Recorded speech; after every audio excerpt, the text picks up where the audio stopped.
Hi, I'm Neil from the RuneQuest project, and welcome to Tales from the Black Alynx, a podcast series where we talk to the authors of Jonstown Compendium publications. For our second episode, we're talking to the author of one of the more recent editions, having only been live for less than a week. Rubble Redux, Insula of the Waning Moon, is the first in a series of resource books for RuneQuest GMs detailing an insula or city block that makes up the ruins of the big rubble in Prax.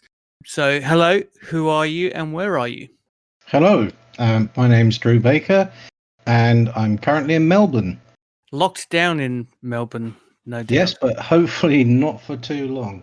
Fantastic. Well, thanks for joining me, Drew, on this second episode. So, maybe you can tell me a bit about your history with role playing games and how you first encountered RuneQuest or HeroQuest or whichever Chaosium products you first interacted with. Well, I'm guessing it's going to be the same story for lots of people. Like your last podcast interview, my first encounter with role playing was actually RuneQuest, not D&D, and it was at a after school activity session, which I actually got into through drama, and it was recommended that this might be a interesting way to explore drama. And for full disclosure, that was probably with me as well. It was Neil. It was something in the order of 35 years ago, shall we say? I can still smell Mr. Carver's pipe smoke as I sit here today. It's true. Evocative memories. That and the smell of the Dungeon Master's Guide. We will never forget those halcyon days. The halcyon days of where children are locked in a room after school with a history teacher puffing furiously on a tobacco pipe. Yes, the 80s. So did you have a dalliance with D&D at all, or did you just stay straight with RuneQuest? Yeah. So the club was mostly D&D focused, but there were other things like RuneQuest going on, and that's how I actually got in. But Traveller, Car Wars was great fun, and then in '84, Call of Cthulhu came out, and that really appealed to me. So I took that and ran with that as really my mainstay game at the club. But then out of school with friends, it was pretty much RuneQuest all the way. And what was it that appealed to you about Call of Cthulhu? Was it the system or the themes? The basic roleplay system is genius. It's one of the best systems out there to allow people to roleplay without having to be focused so much on rules, which is what I hated about AD&D. And that's what it should be about. It should be about the fun of role playing, the fun of exploring themes. And for Cthulhu, that appealed to my more macabre sense of humor and sense of nihilism, I guess. And your affinity with the deep ones, no doubt. Oh, well, coming from a seaside town, you'll appreciate how, yes, we all have six fingers and webbed feet. I think that's just Essex. It's true. So in your time playing RuneQuest, then what would you say was your favorite publication? I have to say it's two, because they are co-joined, and that is the Big Rubble and Pavis. And what kind of really piqued your interest with those? So I always wanted to be an archaeologist, which is something which I fulfilled later on in life, and to be able to walk around a ruined city in my imagination was something that was just fascinating. It didn't matter whether we were trying to rescue people or find treasure or whatever. It was just the setting, and as a living, breathing place with a city which you could always run back to attached to it. The political intrigue both in Pavis and in the Big Rubble was just so alluring, so rich and so vivid, and that's really what kind of hooked me. And then obviously in later life, I was privileged enough to be able to actually wander around ruined cities. So it's kind of come full circle almost. So in that premise, then, would you say that your favourite region would be still Pavis and Prax, or have you explored Glorantha on a wider scale? I would say that or Pavis County, yes, that is my favourite area. It is the microcosm of Dragon Pass, but of course, Dragon Pass, Balazar, spent a lot of time up there. Yep. Even a foray into Doristor as well, if I recall correctly. But no, the Pavis County is still my favourite. Not like Sun County, which is just full of Umalians and just terrible place. And the primary game version that you played, then did you go through the whole gamut, or did you stick with one also? So RuneQuest 2, or Classic as we now call it, was the mainstay. When RuneQuest 3 came out, it was I started having problems with the RuneQuest system at that point. I think there was just too much that didn't ring true. It was like Chaosium was almost trying to, or Avalon Hill was trying to catch up with something like Warhammer. The moving out of Greg Stafford's Glorantha, which is, as I say, is so rich, so detailed, but still has space for you to grow and map your imagination to this thing that everybody else was doing. And I kind of lost faith in RuneQuest at that point, and really moved my allegiance over to Cthulhu. That sounds terrible. All hail Cthulhu. Yes, I gave up the Praxian gods and went to the dark side. I offered myself up to the deep ones. And did you kind of come back to RuneQuest 6 at all, or did you get dragged back in with the advent of RQG? No, it's RQG, and I have to say I'm quite a late comer to that, and it was only really at the RuneQuest Glorantha Down Under Con last year when I picked up the RuneQuest Reigns again. And how do you think it compares to RuneQuest Classic? Nostalgia aside, obviously. I think it makes a lot more sense. There are some things which I don't necessarily like. One of the things which I always liked about RuneQuest Classic was you started off relatively not feeble, but disempowered, and you had to work to find a cult, to work through initiation, work up to the rune statuses to get that rune magic. That was kind of the goal. I think that maybe some of that drive and that ambition is not lost, but certainly watered down in the new version. But that said, there's a lot more stuff that does offset that. It is quite polarizing. We found in our games, it is definitely fun to start throwing rune magic around from the off. Sure. And you don't tend to have that grind. When we played, I know that we were with our Pavis and Rubble campaign back in the 80s. We were able to spend an entire summer stuck in our back bedroom playing that non-stop. It'd be interesting to know whether people would have the time for that now. It's quite a sad state of affairs, but I think probably the dynamic and also the audience has changed. I mean, if we think about role-play games in general, when they came out in, say, the 70s and into the 80s, they were really targeting at the teen 20s market. But now we've all grown up, so we don't have as much time as we used to as kids. Plus, also, we have kids coming in. Say kids, we have younger people coming in who are also taking up the hobby, who also have more draws on their time than we did. We had endless time. Yeah, it definitely seems to be a young adults demographic now, from what I can see, and less so of the real teens. Like, I know that there's not a role-playing club in my eldest senior school, for example, but it does seem to be very popular with that sort of early 20s age group. There seems to be a big chasm between the early 20s and then the old players like us who are having a bit of a resurgence. We prefer the word mature. Stemming on from that, then, I mean, that's your history as a player. So what made you take the leap into writing for the Jonstown Compendium?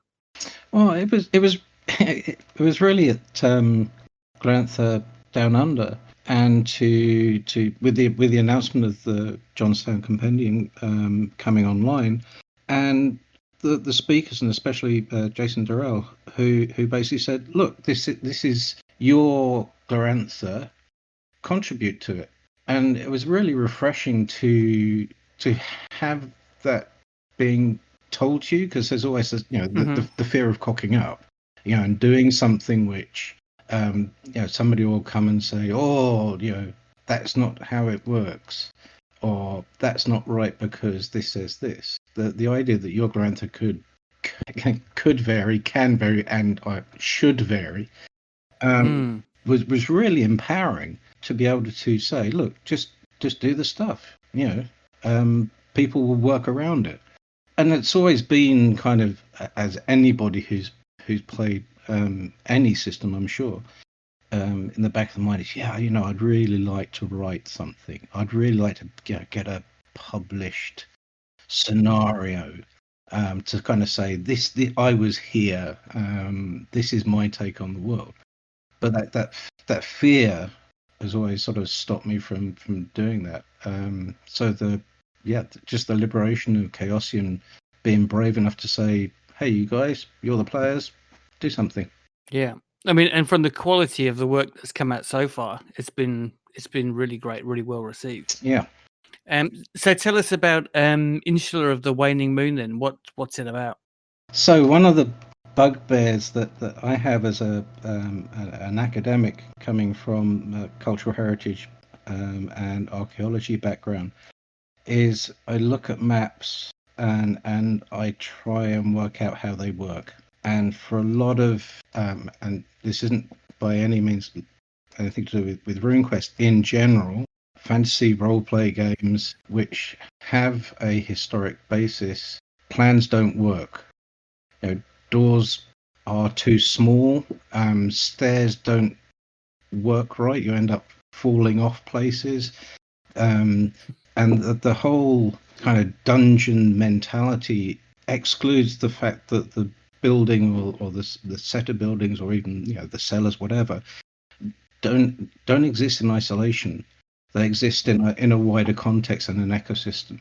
Are you telling me that architects, especially dungeon architects, don't use squared paper when they plan out buildings? Well, they should do. There's very good reasons to use a modular system, but it's the the thinking through of architecture is important if you're trying to help people suspend their disbelief during the role-playing session. And I believe that passionately, and it's something which I learned very hard through both tabletop role-playing and through live-action role-playing. The more that you can help the player slip into the skin of their character, the more the imagination fires, and the higher the experience is. And so the idea with Insula of the Waning Moon was to leverage the 20 odd years of archaeological experience which I have into the big rubble to describe an insula, as you said in the intro, which is a building block where all the buildings work together and make sense, rather than just having a above ground dungeon which is disconnected from everything else. It's almost like a second Earth, or after a ridiculous event where you're filling in the gaps of a once functioning city, basically. Yes. I try and put myself in the sandals of a Lankomai scholar walking through the big rubble and going, what the hell is this? I assume that's the reason for the beard. That's all part of the costume. Yeah, we'll go with that. So within obviously I assisted with getting it to the JC in terms of layout and whatnot. You didn't, thank you very much for that. And obviously I tend to agree that the more real the setting really, really adds to the scenarios. So there are a series of small or mini scenarios tied to each of the buildings of the insula. The fact that you can see it, that it's in a used building or a building with obvious uses, really really adds to the flavor of it, rather than just, here's a square box with the house, oh, there's a basement. It really definitely adds a bit of life to it. Thank you. I mean, yeah, that's one of the things which I wanted to bring out. I mean, I could have just produced a whole set of maps, which would have been, quite frankly, very dull. The idea of the Insta series is not to be prescriptive. It's not to say this is how it is. It's to say this is a framework in which you can set your games. You can use them as a goal orientated mission, or you can use them as part of the sandbox, or you can use them as drop-ins for random encounters. So the mini adventures, or the mini scenarios are really there. Hopefully they're fully fledged enough to be run out on their own, but they're to really help the game master see how what the possibilities are for role playing within the big rubble. Funnily enough, so in my publication, which is called Legion, and we're adding a new scenario in there, and as a bit of a thank you to some of the people that have bought it. And the idea was that it was a kind of capture the flag episode, and ask you to help with the layout of the building that you're defending. And the stuff that you produced was amazing. And it's incredible how much just having that physical representation of a real place, suddenly your imagination goes crazy. You're kind of working out, rather than just, all right, these brew are going to attack and you've got to defend. It's a bit like the old Apple Lane scenario, where you've got a floor plan, and it's something that you can work together collaboratively to actually protect. And when something's designed as an actual building, that really, really adds to it, I think. Absolutely. It if things make sense and there's a logic to it, then the ideas really start to flow. You start to design, and with writing in mind, but while you're doing the research, while you're physically putting the building together, and sometimes that can include being in 3 dimensions, the stories really start to come out, and you go, that would be a great place for ... and you squirrel it away in your common book, and you come back to it, and sometimes those mature out into fully fledged scenarios. Yeah, absolutely. I mean, Thirsty Work, for instance, was one of those, which is in the publication, which came out of exactly that. Wow, there's this well, and what would happen if? And you'll need to buy the publication to find out what the ... is. So just on that writing then, and talking about the scenarios, did you? I mean, none of us are professional writers. Do you have a process for writing? How did you find that component of the publication? The writing was actually easy.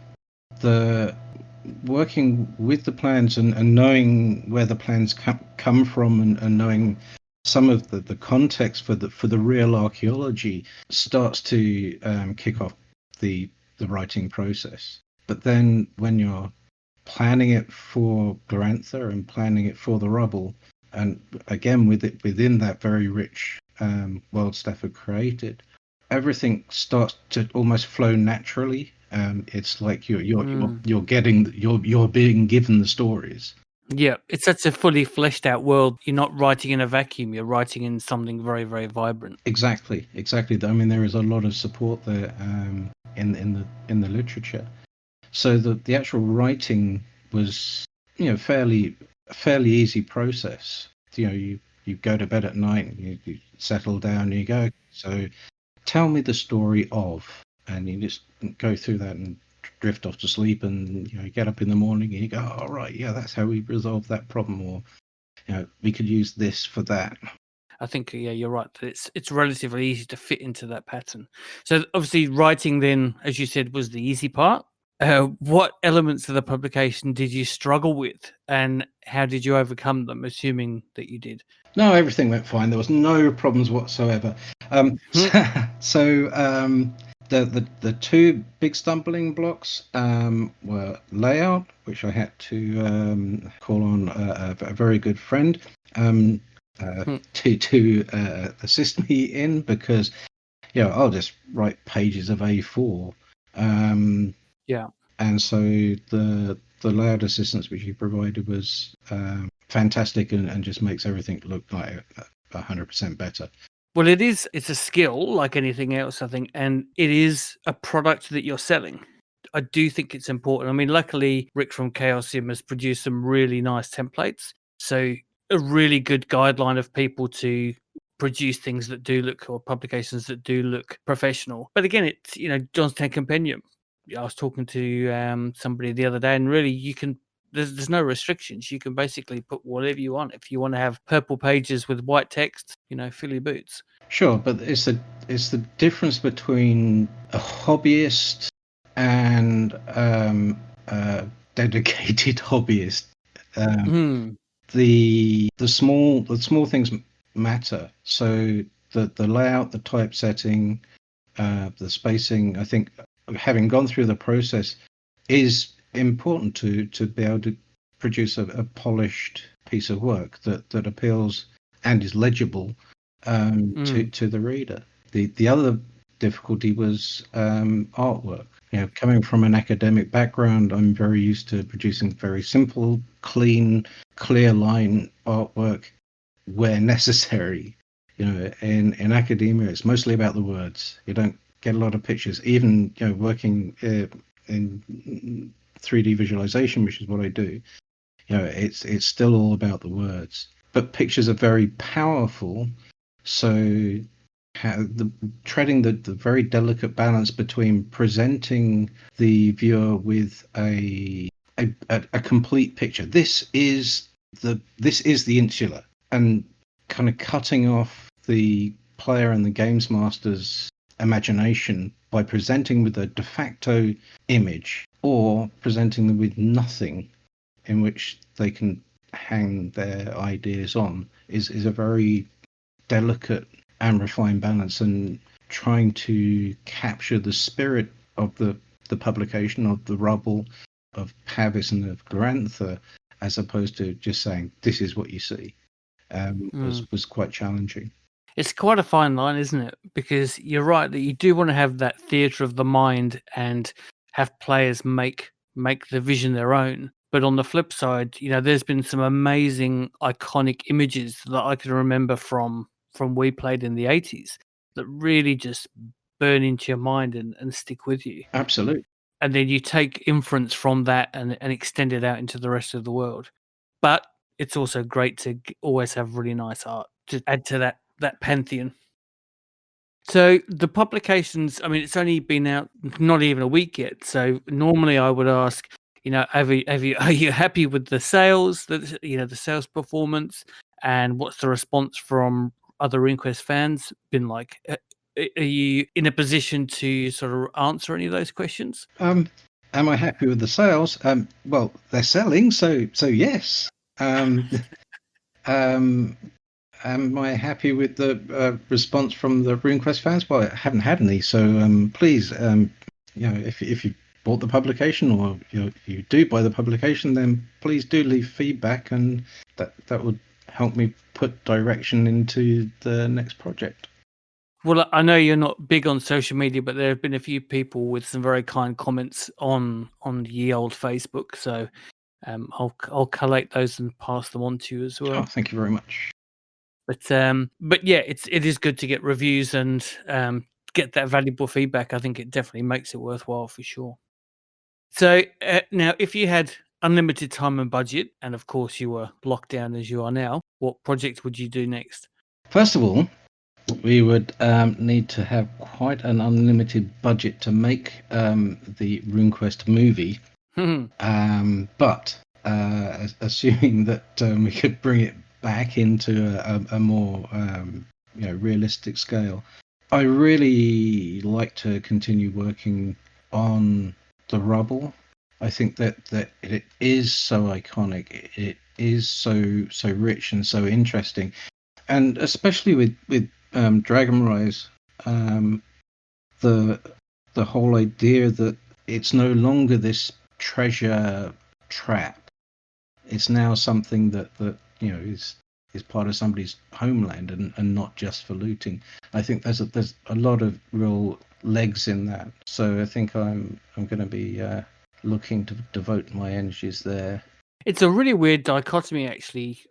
From when we played it, which was the lunar administrators. The city's very officious, and the rubble is this wild area where they just chuck you in, basically find whatever treasure you want, and as long as you register it and get appropriately taxed when you come out, that's all good. In comparison with what I've seen some of the other actual plays, and heard dribs and drabs around the place of how Argrath runs the rubble now, and it's more of a reclaim the rubble. Everybody gets their own little piece, and everybody tidies up and cleans their own little patch. Yeah, Has sort of weirdly taken the wildness out of it. Shed a real different light on it. Yeah, I mean the whole lunar control thing was always fascinating, because you went into the rubble, and if you could get out without paying your lunar fines, your lunar taxes, then you kind of stuck one to the man. It was, yeah, we got out. But at the end of the day, you were really just doing the Empire's dirty work by keeping the monsters' population under control in the rubble. So yeah, Genius Luna. you're still working for the man. And with this new take, and obviously we don't have any official canon, so everyone's going to be working a little blind on it. Yeah, so rumors abound. Although it's interesting whether the actual play Twitch stream that Jeff Richards runs as GM, whether that's classed as canon. It's I suppose a bit of a strange one. Yeah, if it's not in print, it's not canon. Interesting. And what's the favorite JC project that you weren't involved with that you would have liked to have been? Well, I think Legion is very good. Too. Who's going to take on the Brew? I mean, seriously, it's. Both you don't take on the Brew. The Brew take on you. Yeah, but I mean, it's. I'm not going to say it's a controversial subject to be dealing with, but it's there. It's in the world, and so all props to you for picking up that mantle. Well, thank you. Hopefully, we've handled it in an appropriate way that it's approachable to everybody. I think so, and but I mean, it is important to remember that we are not the guardians of morality. We are not the guardians of sensibilities, and it's the responsibility of each games master to know their player group and see how far they can take their games, to explore themes. I mean, obviously there are ways which you can write, which will I'm not going to say restrict activities for younger members, but you can obscure things in language and in writing, which means things to a more mature audience. I mean, it's something which I learned through live role playing. Is you as the person who is in control of the game, you have a responsibility to your players. So yeah. So maybe it should be, rather than your grant that may vary, it should really be your role playing may vary between from group to group. Absolutely. I mean, you are telling the story for the players. You're not doing it for yourself. So yeah. And weirdly enough, I mean, role playing it's quite an intimate experience, especially when you've got a group of people that have been playing together for a number of months or sometimes even years. It is absolutely. You're living and dying with people, even if they're only imaginary people. You are celebrating with them, commiserating with them, burying them, getting them out of jail. You're doing everything that bosom companions do, except in a very compressed time. And that includes exploring parts of your own personality, your own psyche, and sometimes catharsis through whatever it is you're going through as an individual. As a real person, you can and sometimes do use role playing to work through issues that you're having. Certainly, my style of play has changed dramatically from when we were 13, 14 through to to the start to the topics and style of play which I do now. Therapeutic escapism. Absolutely. Fantastic. And so, I mean, other than Google Pavis that you mentioned earlier with the 3D rendering of the entire rubble, what other works do you currently have in the pipeline that we can look forward to? Well, I had a new publication in the pipeline, which is another in the Insular series, which will be dealing with another Insular for everyone to explore and enjoy. And you already alluded to some collaborative work that we're looking to do in the future, but Do indeed. Very exciting. that's all top secret hush hush, so don't tell anyone you heard it here. Mum's the word. But yeah, it's very exciting. It's almost as enjoyable as actually playing it is, to write it. If there was only a way that we could fly on the wall other people playing, it would be fantastic. It'd be good if we to actually see some played at a conference, just to get a bit of an idea of other people's takes on it, especially when you're living and writing a story. You do kind of get stuck in your track. Yes. It would be good to see how other people handle the particular aspects of it. And enjoy the crushing disappointment as everyone goes off kilter, because no plan survives contact with the enemy. And again, I have learned this the hard way. You write the scenario, you know how it's going to go, you know how it's going to end, and it never does. But that's part of the fun, when you're running a game, being able to react and respond to players and not just railroad them down one path. You will do this, you will do this. That's where the kick of the games master, that's where the pure pleasure and enjoyment comes in, for me at least. Yeah, absolutely. And so our final question that we ask our guests: so to which runes or deity do you commit yourself today? Great Cthulhu. Oh no, sorry, wrong system. Right, it will be Orlanth Adventurous. The classics. I am taking air, movement, and mastery. Orlanth Adventurous all the way. And is there a specific reason, or is it just the wind through your hair? Orlanth is great, and I do have very long hair and a beard, and sometimes indeed. run around parts of Melbourne skyclad. No, I don't do that. We can't. We're in lockdown. The Brown curfew. No, really, I don't do that. Take that pot out. All right. Well, thanks for joining us, Drew. It's been a real pleasure, and I'm sure we'll speak again when the new editions of Insula get released to the Jonstown Compendium. No worries. Thank you very much for having me. No worries. Thanks for listening to Tales from the Black Alynx. If you enjoyed the podcast, we'd love it if you were able to leave a review or rating on iTunes or your podcast software of choice. Or if you really liked it, you can support us via Patreon. You can contact us with questions and interview requests via our Facebook page, facebook.com/groups/The RuneQuest Project, or email us at therunequestproject@gmail.com.